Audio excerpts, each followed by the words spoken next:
Hello and welcome to this session run on behalf of the Essex County FA for their referees and any other referee who is tuning in to listen. My name is David Dixon, and for those of you who don't know me, I am a qualified referee and currently observing at level 2B and level 3.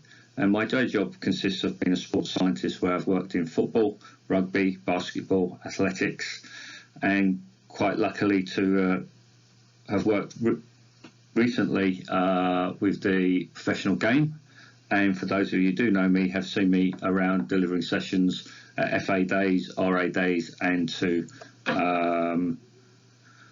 county RAs. This session is on fitness. For me, fitness is very important this time.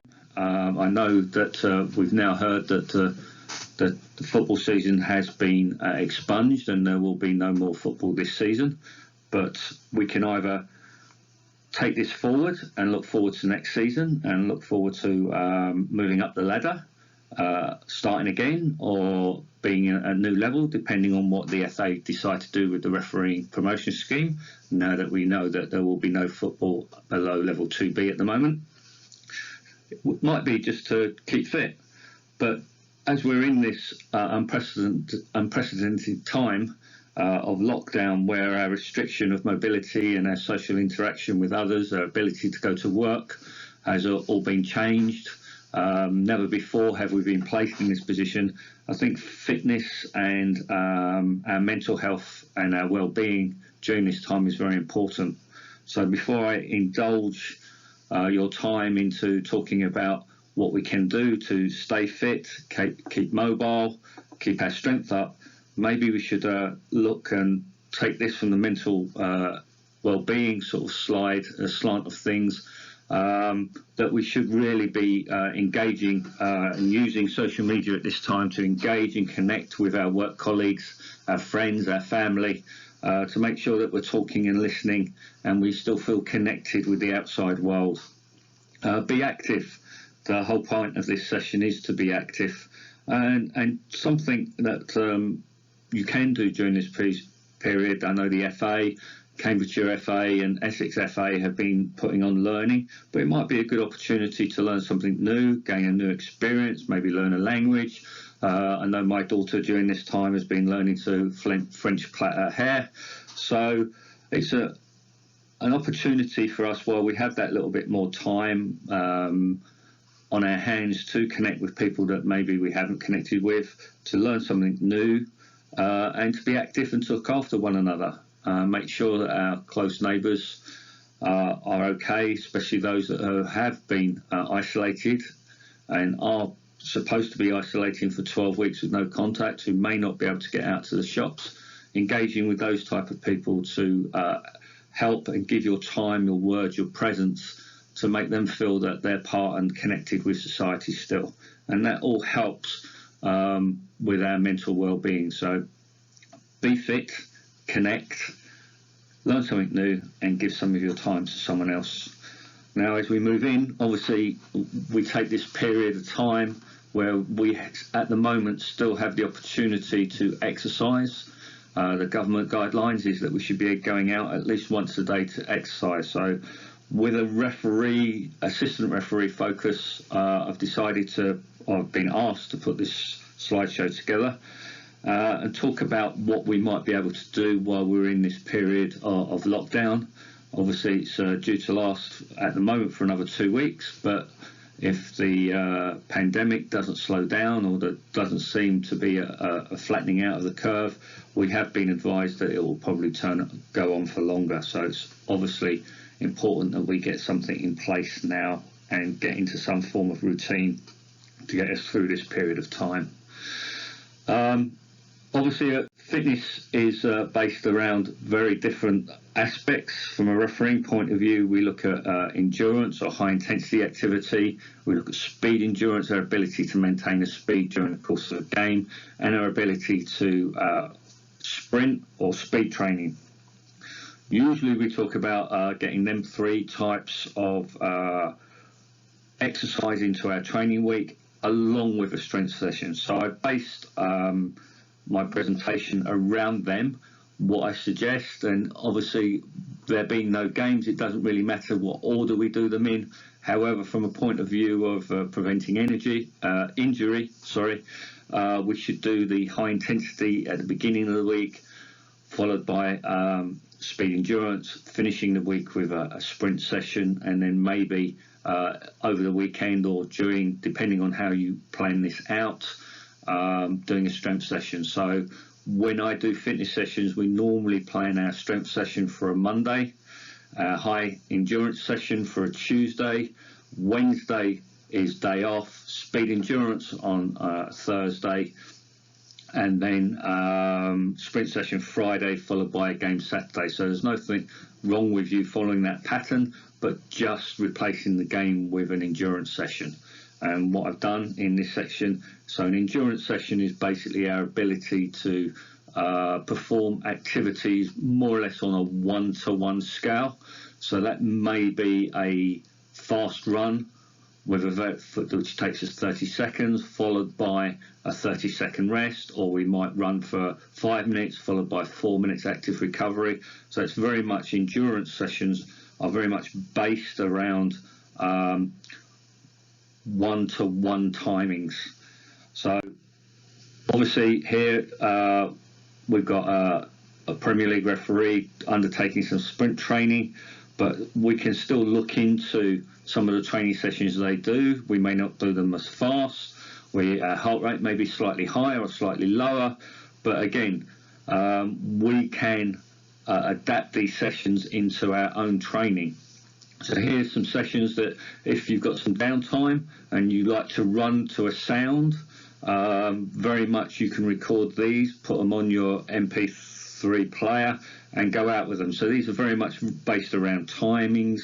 So you've got a whistle, you can go out with a stopwatch into your garden, record yourself. So 400 meters in 90 seconds. So basically you run for 90 seconds, followed by 2 minutes of activity. All you do is blow the whistle, start running. 90 seconds later, you blow the whistle, followed by 2 minutes, blow the whistle, 140 seconds, followed by 2.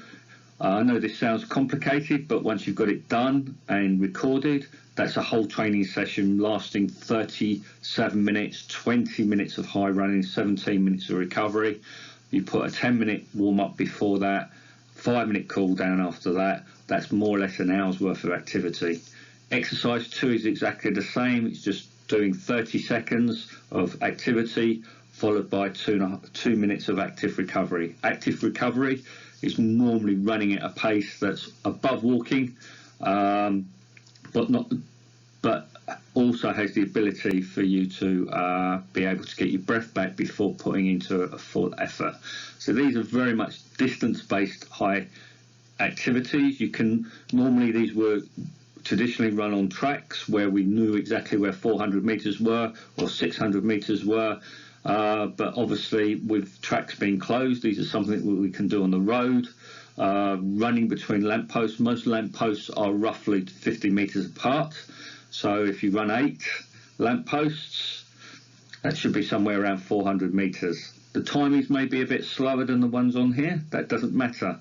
As long as you are running as high of an intensity for that 90 seconds, followed by 2 minutes activity, no one's going to worry about how fast or how slow you did it in. The last exercise there is exercise 3. If you're in a park, you know roughly that it's just over half a mile to run around the outside of the park, or you've got a GPS watch.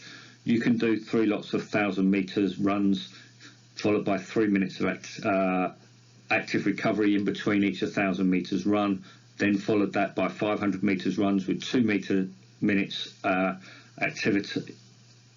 active recovery with in between each 500. That's 21 minutes of high running, 15 minutes of activity, giving you roughly a 36-minute session with a warm-up and a cool down around that.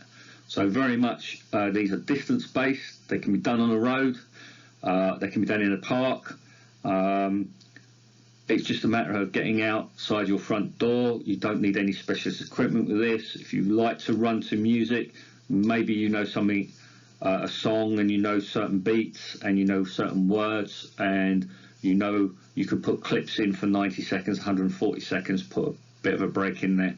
Just breaking it up, getting you out, doing some activity that's not just running at a set pace.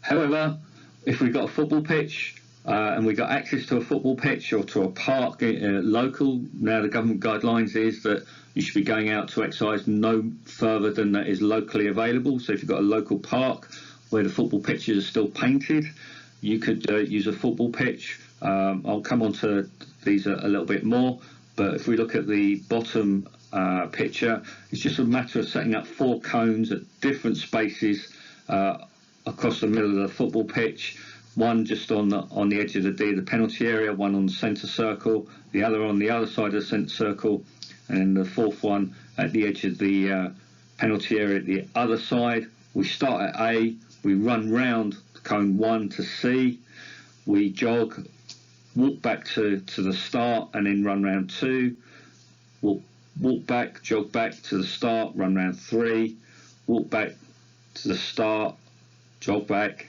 run round 4, and that's one set. So they're very easy training sessions, or we talk about and you hear about in assessments, running from box to box. This is one that runs through the centre circle. Not always the best place to run through, but this is obviously a training session.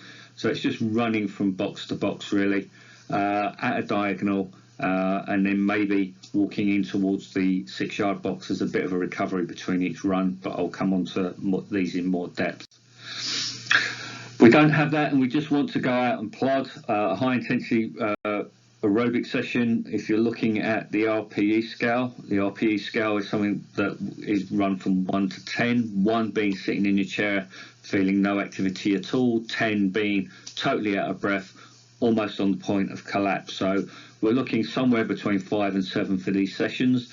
Very simply, if you've got a heart rate monitor, or you can know roughly what between 5 and 7 is of your rate of perceived exertion, as it stands for. You do 5 minutes running at this pace, followed by 1 minute 30 recovery. Repeat this 4 times. That gives you 20 minutes of high running, followed by 6 minutes of recovery. So a 26-minute session.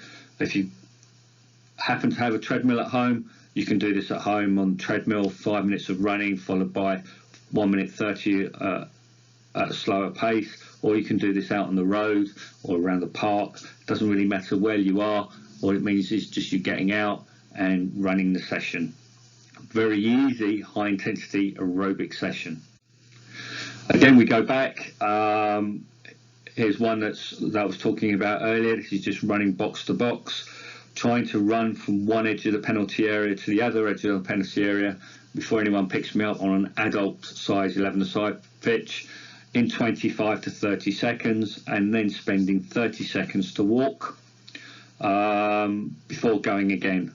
What we're looking for is basically 10 minutes worth of activity, followed by 4 minutes recovery, followed by another 10 minutes. So it's 24 minutes. So if you're running up and down in 30 seconds, that's 1.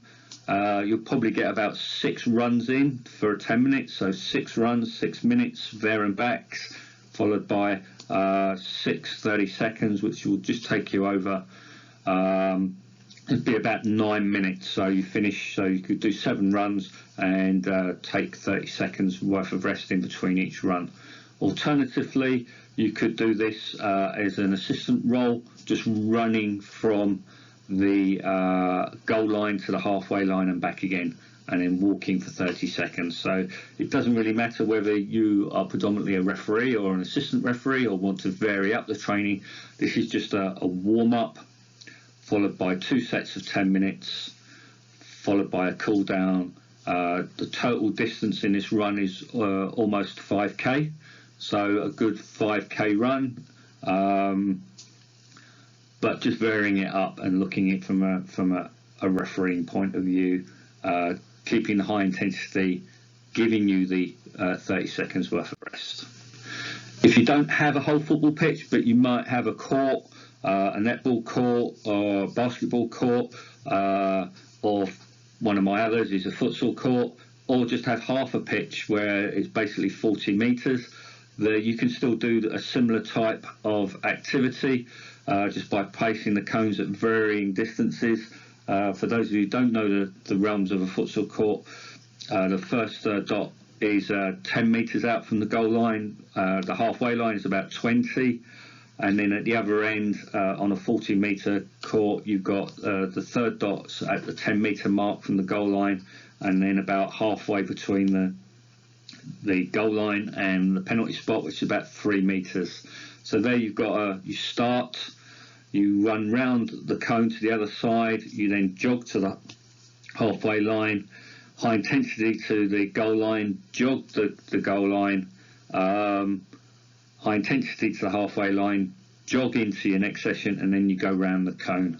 Again, this is 2 sets of 5 laps, makes one set. 4 minutes recovery in between, another 5 laps, 5 minutes, gives you about 14 minutes of exercise. Total distance for this is just under 3 kilometres with a warm-up and a cool-down. Obviously, those that you are fitter or less fit, you could start with 1 set of 5 laps, do 2 sets of 5 laps, or 3 sets of 5 laps. It really depends on how much activity or how fit you are. This is something for a confined space. You only roughly need an area that's 40 metres long and about 25 metres wide to make this a session that works out. So roughly just a bit smaller than half the size of a football pitch, normal 11-a-side football pitch.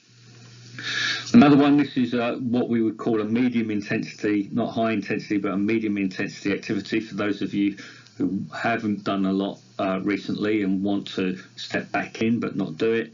Again, it's very much a lot shorter, looking at a cone on the penalty spot 12 yards out, then one halfway between the goal line and the centre spot and one on the centre spot.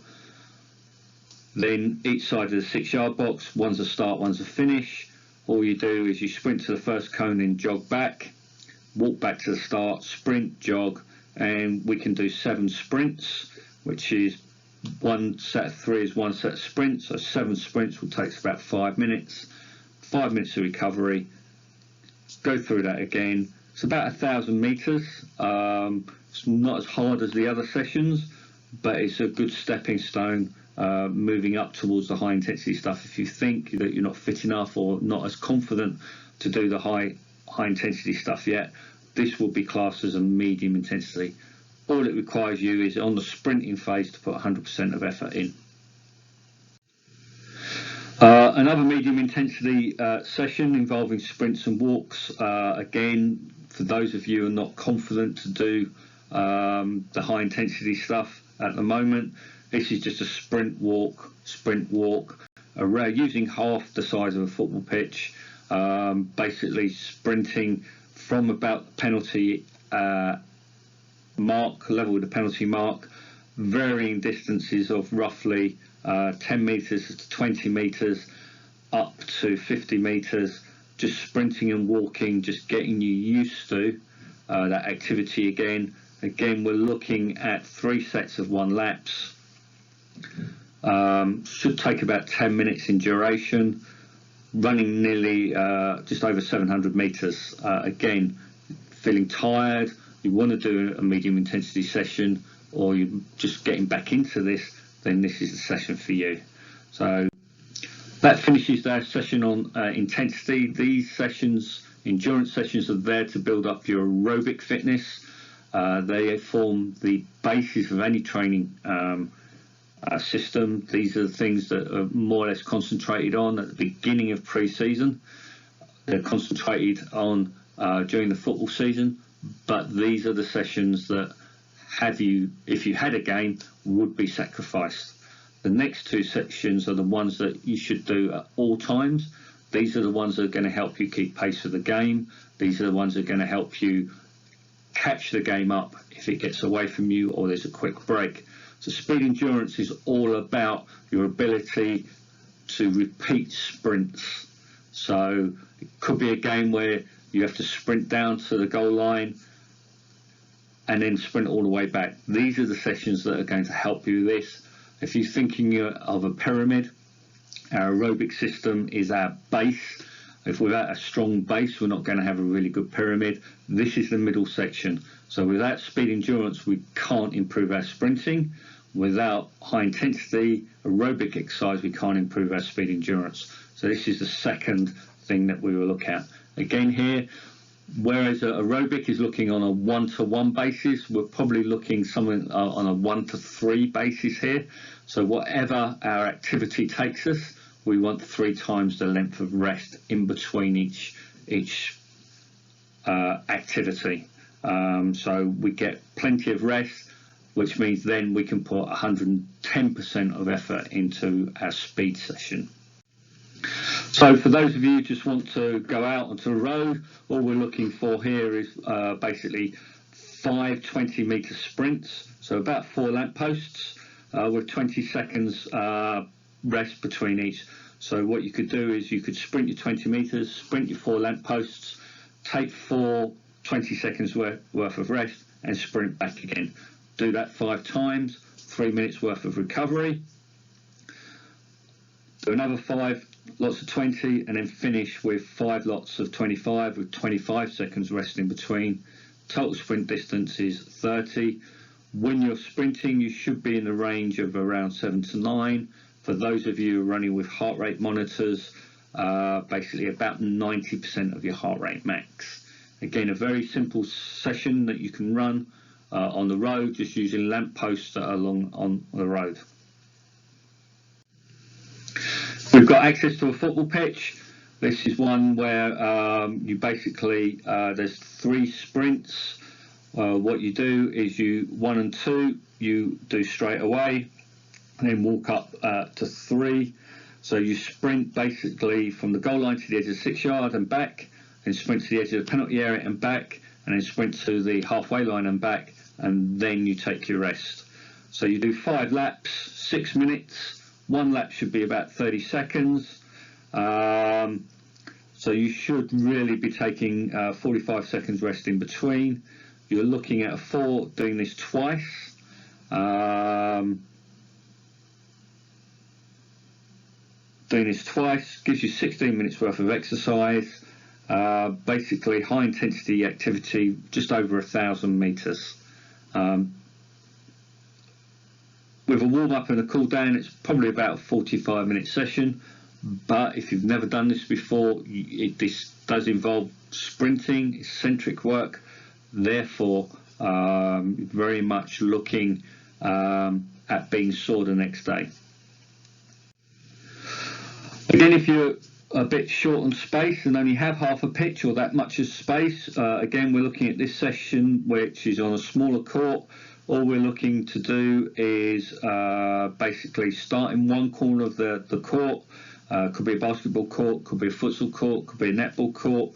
We sprint from one corner through the centre, sprint to the centre spot, and then jog. Sorry, the arrows, one of the arrows is round the wrong way there. Jog to the other corner, sprint across, jog, sprint, jog, and back to the start. That would be 1 lap. We want 8 laps in our set, and then a 4-minute recovery, and then another 8 laps, taking 16 minutes. That's 640 meters of jogging. You could replace some of the jogging with some sideways running, or just keep it as sprinting. Total distance 1,600 meters. Warm up, cool down. Whole thing should take you about 45 minutes. For those of you who like a little bit of assistant referee training, this is one that's very good to get you sideways running. Basically, you start in one corner of the court. Could be half a football pitch. We could run this on half a football pitch or on a basketball court. Start in one corner. You basically go sideways right, turn, sprint, 2 cones. Sideways left, back 1 cone, sprint 2 cones, sideways right, and then jog all the way back. These cones are roughly 10 meters apart, 10, 20, 30, 40 meters apart, 40 meters over the entire thing. Again, a mixture of sideways running, sprinting. You could always start before you're going into the sideways running running for backwards or running forwards, just getting used to that transition. So what we're trying to do here is not only are we trying to improve our sprinting and our sideways for when we are assistant refereeing, we're also training our transition from one form of running into another. So it's very much learning that from sideways right, how we can turn, keep our eye on the court, and then sprint 2 cones. Keep our eye on the court, turn, and go sideways left. Again, once we've gone sideways left, planting our foot, moving off, and sprinting again before we go sideways right, and then a normal jog back.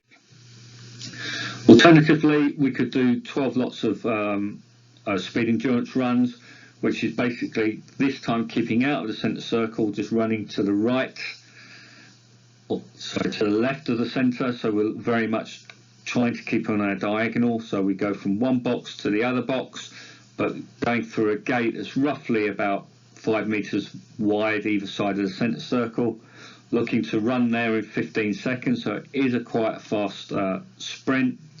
Then a 30 seconds walk to the 6-yard box, corner of, walk back, and then off we go again. We're looking basically at 12 high intensity runs, so 6 laps, 9 minutes in total, with our rests, 4 minutes of recovery, which could be just a slow 2 jogs of the football pitch, and then we go again. So that's 300 metres of walking, 2,000 metres of high intensity activity, giving us just about 2.3, 22 minutes of high activity, followed by 30 minutes of warm up and cool down. That gives you roughly an hour's worth of exercise. Our last section is our speed section. This is very much where we are practicing our sprints, short, sharp sprints. Our ability to change direction would also be included in this. And these are very high activity, very muscle orientated, and therefore we're looking for 6. These are done on roughly on a 1 to 6 basis. So if our activity took us 5 seconds to do, we're looking at 30 seconds worth of rest. These are very small activities done in and around the penalty area or just outside.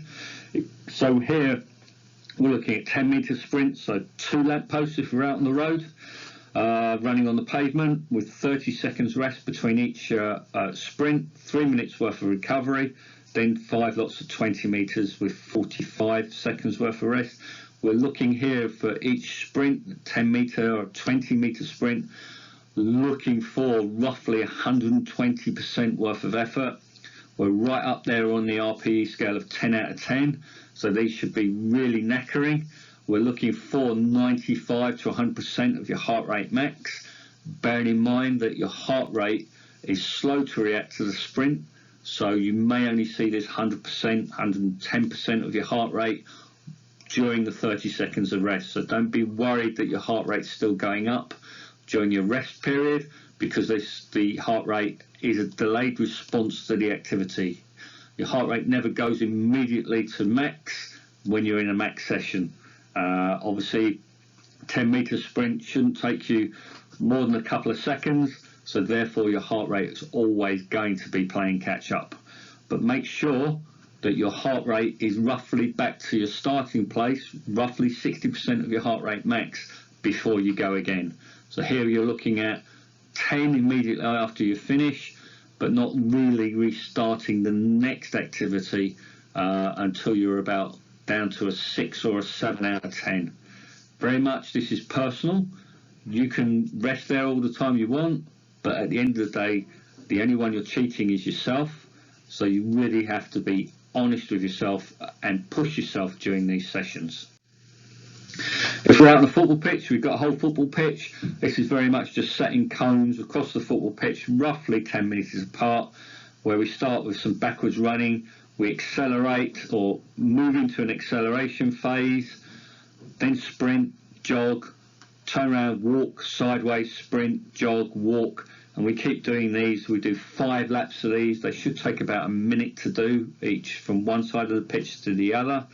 Again, we're teaching ourselves to move from one form of movement to another. So from a backwards movement into an acceleration. Not too much of a problem as a referee, but as an assistant referee, we must do that while we're facing the field of play. So it's, again, transitioning. What is the best way to turn? What is the quickest way to turn to be able to go from a backwards movement to a forward movement and start accelerating up, so that when we hit the edge of the centre circle, we are running fast enough that we can do a 10-metre sprint. And then slow down. I know it says jog, but don't just stop at the next cone. Follow the sprint through. You probably go about halfway the distance before you'll be back to a jogging pace. Then ability to go round the cone and then walk. Sideways, sprint, jog, walk. Again, we're looking for 5 laps, 5 minutes worth of recovery, running around the pitch and active recovery, followed by set 2 of another 5 minutes. As you can see, about 1,200 metres, doesn't sound very long, but a very knackering session. Excuse me, just drying up. Another session in this is just short sprints, varying between 10 and 30 metres.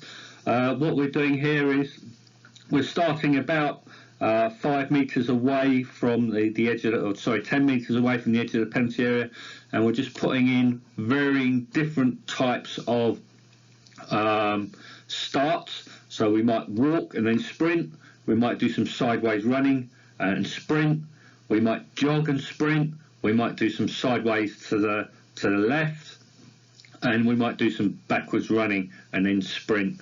We're looking one set, so it's 5 sprints there, so we're looking at 5 laps there. So again, 15 minutes worth of activity, roughly 160 metres of sprinting is your total. Again, not a lot. Again, followed by a good warm-up, because this is sprinting. So in a sprint type of warm-up, you really need to do some warm-up sprints before you put 100% of effort into this. So you might just want to practice some sprinting, some speed bounding before you go into these types of sessions. Lastly, this is just learning how to sprint with a right and a left turn. Again, when we come to refereeing, football pitches are congested. We would like to run in a straight line, but that's not always possible, and we might have to run round players. So this is just getting us used to jogging and sprinting and changing direction, be it off our right or our left foot. Again, ideally, we would like someone to tell us to do this. So you might want to put something on a recorder to tell us go right, go left, just sprint to the edge. So all we're here is looking for 10 sprints over varying distances. We might do one 25 metres to the right, 25 metres to the left. We might do some at 15 minutes and then walk back to the start. Again, it's just about changing the activity, changing the intensity of the session. Again, 2 lots of 10 sprints, about 5 minutes each, 5 minutes in between, roughly a 45-minute session when you add on your warm-up and cool down. Pace your cones out 5, 10, 15, 20, 25 metres. This type of activity with turns probably isn't conducive with running lampposts. But if you've got a bit of space, this is something that you could do just as a bit of variety, changing your speed sessions up. Another important thing, and sometimes something a lot of referees shy away from, and that's strength training. One of the biggest things I see in refereeing, especially at the lower levels, is injuries, especially around the calf, the Achilles, the quads, the thighs, hamstrings. It's very important that we strengthen these areas, and we strengthen our core. So I've come up with some very basic strength exercises that you can do. These can all be done at home. All you need is a chair, some stairs, or if you're as lucky as I am to have a garden, these can all be done. The weather's been quite nice recently, so there's no great opportunity to get outside in the garden and do some of these activities, and even maybe get the family involved. So at all times, most people have bought some of this equipment. It's probably sitting in the garage, under the stairs, under the bed, where we all bought it with good intentions. Now's the time to get it out. Now's the time to make use of this equipment while we're in this lockdown, to get an extra training session in, going out for our training session outdoors, and then maybe getting an extra home strength training session within the confines of our own home, or even in our garden, or on days when we're not able to get out. If you don't have any of this equipment, rubber bands you can just buy, they're fairly cheap, and get them delivered to you.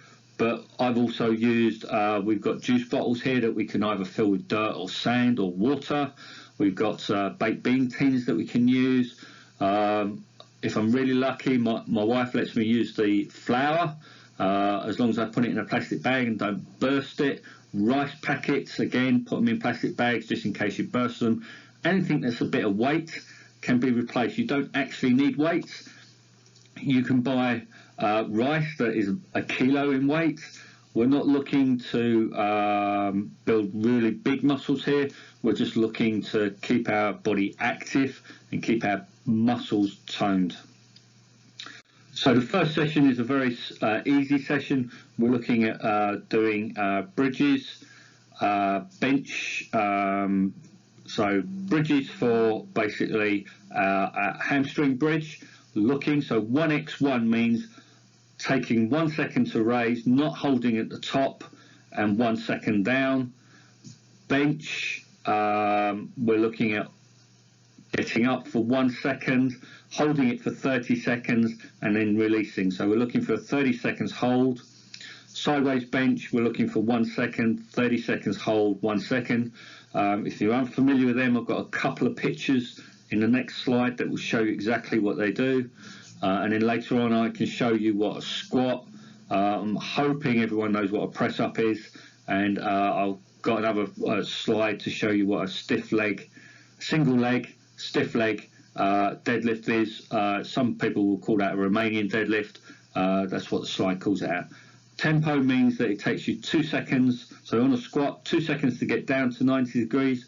Don't hold at the bottom, and then come up as quickly as you can. Again, press up, taking a count of 2 to go down, so your chest is just off the ground. Don't hold at the bottom, come up as quickly as possible. So sit-ups would be another one. Again, take all this as one set, and then take 60 seconds of rest in between each set. There are 2 sets of press-ups there. That's done on purpose, just to work out the chest, because in there it's the only upper body activity. The next strength session I show you does have an upper and a lower body separately. So those of you who don't know, hamstring bench is basically putting your heel on a bench or a chair. I've used a bench here because this was before the lockdown. I had access to a gym. Probably tell by the kit it's quite old. So hamstring bench here is you put your heel on the bench, lift your body up so you're resting on your shoulders, take your spare leg off and just hold for 30 seconds. Very much putting the hamstring under tension here, trying to increase the strength of your hamstring so that in future you do not injure yourself. Side bench is basically, again, a chair or a bench if you've got it, laying down on your elbow, lifting yourself up so your top leg is rested on the bench or the chair, and your lower leg is pushed through underneath, and all that's holding you there is the strength of your groin.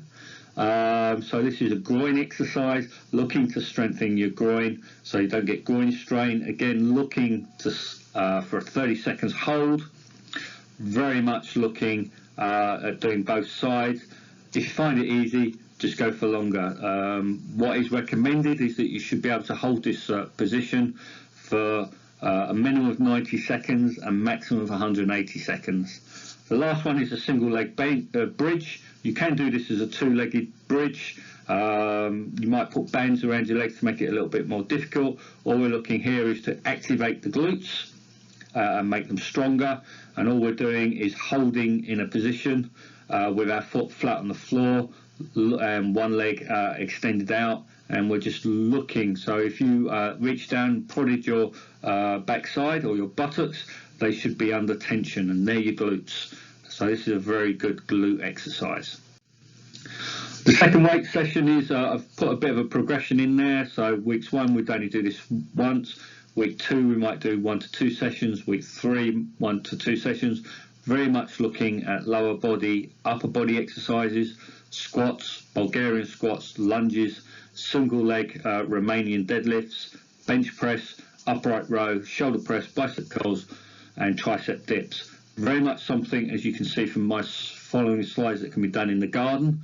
I've used a band, but there's nothing wrong with using weights if you've got them, kettlebells if you've got them, or ordinary household goods like tins, packets of flour, bottles filled up with water, filled up with sand.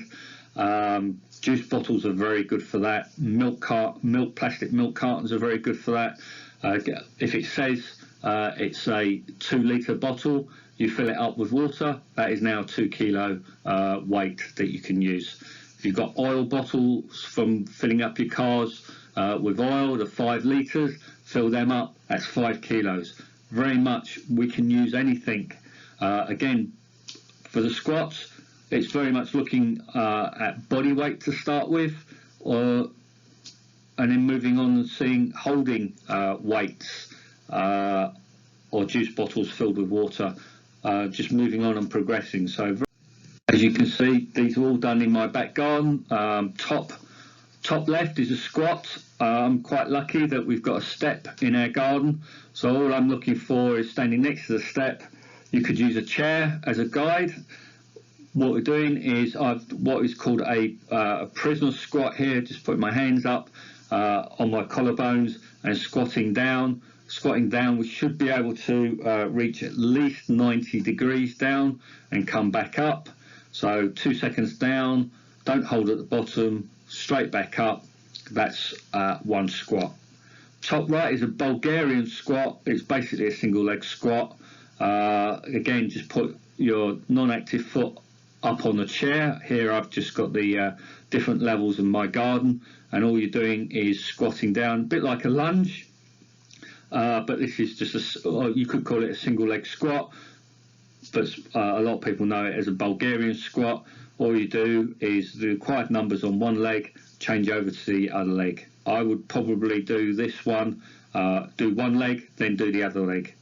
Bottom left is a lunge. What isn't prevalent from the photos is that you start from the standing up position, you step forward, lunge down, step back. This is the one where you can change legs or do one leg exactly the same way.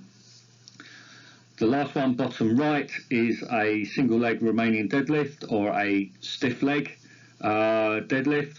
I've got a band here for some resistance.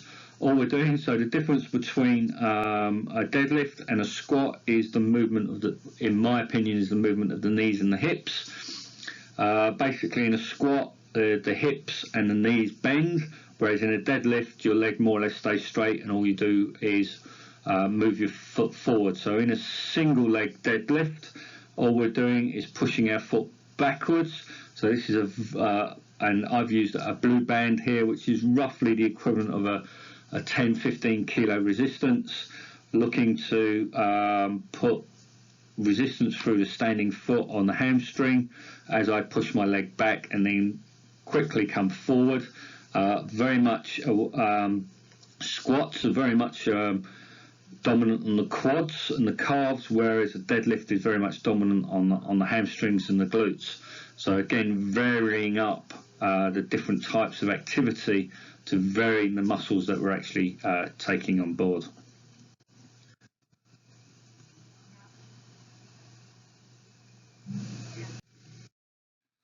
Here we've got upper body. Again, I've used a band. You can use weights, kettlebells or household appliances, very much looking at the major muscles in our upper body.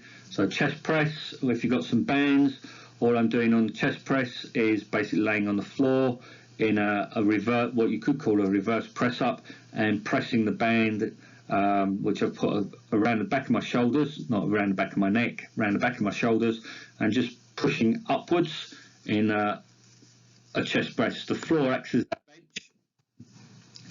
bench, and it's just an up and down movement. Each one is 1 rep. Shoulder press is basically standing on the band, bring the band above our heads and pushing upwards in an upwards movement. Do shoulder press. Upright row, again standing, and all we're doing is bringing the band upwards, up towards, keeping our elbows high and just bring it below our chin. Bicep curl, again just standing on the band and bringing it up 1 arm at a time. And then tricep dips is just, I've just used a step here. You can use a chair. It's just lowering your body down. Sorry for the look at the camera person there. Lowering the body down towards the floor and pushing back up. Again, we're looking at 5 simple upper body exercises that here I've used a band in my own garden. Luckily, it was a very nice but windy day.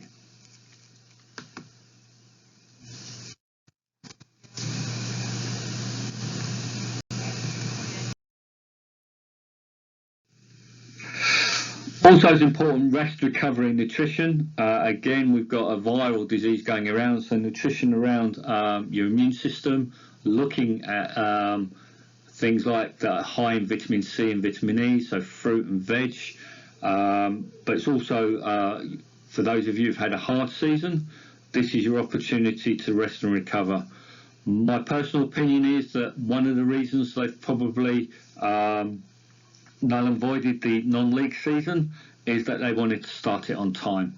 They want to start in August the new season, and that probably wouldn't have enough time to finish this season and start again in August. So I think as a professional player, you can be pushed a little bit more because that's your job. You can play a few more games, whereas in the long league business, people got shuffle holidays, school holidays, work, training, and probably one of the reasons why it's null and void is they want to start the non-league season on time.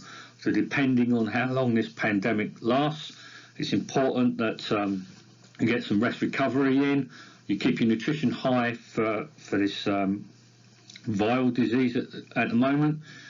If this all dies down over the summer and the football season's announced as starting in August, you really need to be thinking about starting pre-season at the end of June. If the season's starting on the 5th of August, the non-league season starting. For those of you at step 7 or below, your season will start in September as usual, I would imagine. Therefore, you're looking at the end of July, beginning of August as the start of your pre-season. So just looking forward to next year. When I worked in professional football, about this time of year, we were already starting to plan next season's pre-season sessions. So very much use this opportunity to think about your goals, what you want to achieve next year, how you're going to achieve it. It's all right having goals that I want promotion next season, but you really need to plan how are you going to put yourself in the best position to get promoted. And it's things around CPD, around the sessions that the various counties, the quizzes that various counties are putting on, getting out, getting fit, keeping your fitness up, and learning the laws of the game. Future testing, for those of you, obviously we don't know what's happening with referee promotion yet. Hopefully, based on previous years where the assessing season used to finish in February, I'm hoping that all those referees that I've watched this year still have the opportunity to be promoted at the end of the season. I'm hoping that there's enough data there for the powers that be to decide that we can still go for promote people this year. If that's the case, and your hard work has proved ferocious, congratulations. But for those of you who are level 4 going level 3, you now need to start thinking about and level 3s if you're listening. Very much your season's going to be slightly different next year in that you've got a new fitness test. Your fitness test is based on the FIFA fitness test, which is a 75-metre run with a 25-metre recovery walk. You have 4 of them to make up 1 lap, and you have 10 laps. So that's 40 runs. For level 3 next year, the powers that be says you've got to do your 75-metre run in 15 seconds, followed by a 22-second recovery walk. Again, this is very much in line with the select list. They've been doing this test for years, and FIFA have been running this test for years. It's a nice test. I wouldn't say it's easy.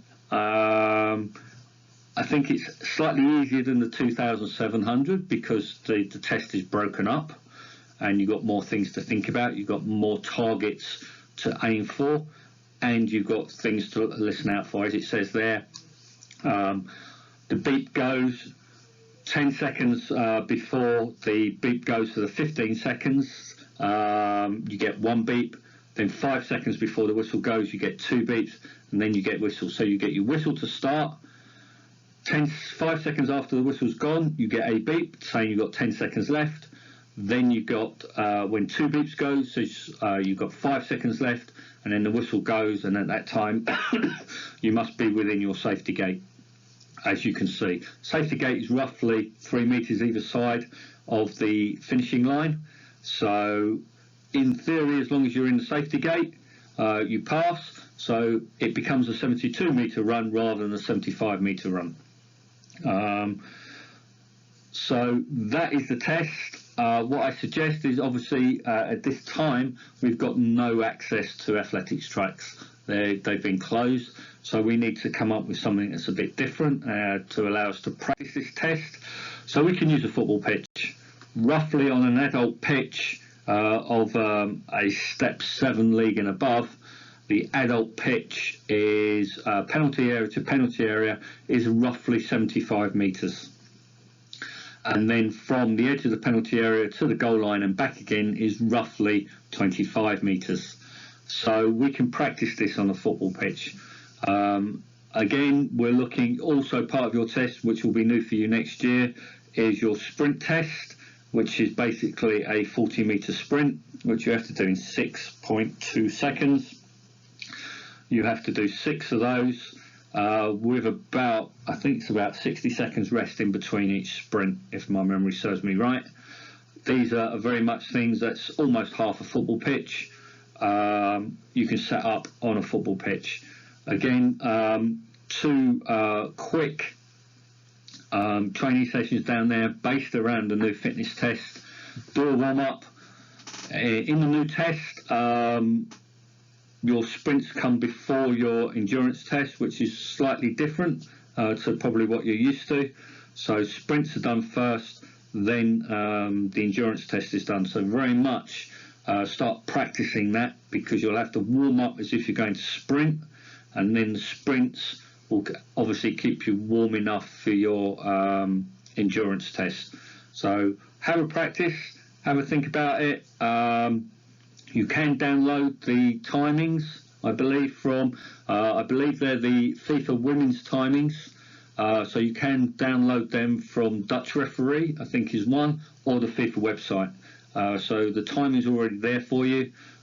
Just go out, have a practice, and see how you get on with it. and then obviously once lockdown and social isolation has passed, we can start ramping these up and doing them as groups. As I said already, very much you're looking for 6 weeks, thinking about next year, thinking about your holidays. If we are going to start at the beginning of August, you're looking at 7 weeks leading into your training session, and thinking about getting enough training sessions in and game practice in. So very much some advice there. It's not just to start training when you think. There's 7 weeks of preparation that needs to be done. First week is general preparation, where we're just doing some medium intensity. Again, trying to develop strength and stability to minimise our injury risk, laying the foundations for further power development, further sprint training, further speed endurance. And then there's 6 weeks of where we are back into that high intensity speed endurance, speed training, looking to improve our progression and our ability to tolerate overload so that we can get into the games. Some of this may be game training, doing pre-season friendlies, but don't sacrifice your training sessions for another game. Get some of the high intensity training sessions, some of the speed endurance, some of the speed training in, as well as doing games. That's me. Obviously this is recorded, so I'm not able to take any questions, but I'm sure if you put questions through to Lucas and George, they can get me the questions if they wish, and I'll be able to answer them. Hope you've enjoyed it. Hope it's helped with some of your thinking about some of the things you can do while we're in lockdown. It's not just, it's about getting out. Again, I can't emphasize that mental well-being, connecting with people, getting out, being active, doing something new and helping others. That role of kindness makes us feel good. Exercise makes us feel good. Connecting with people makes us feel good. Learning something new makes us feel good. So then 5 things are really important for our mental well-being. Hopefully I've given you some ideas today about one area of that, and that's your training, how you can mix it up, make it varied, and it's not just about going out for a long run. Thanks for listening, and hope to catch up with you again soon.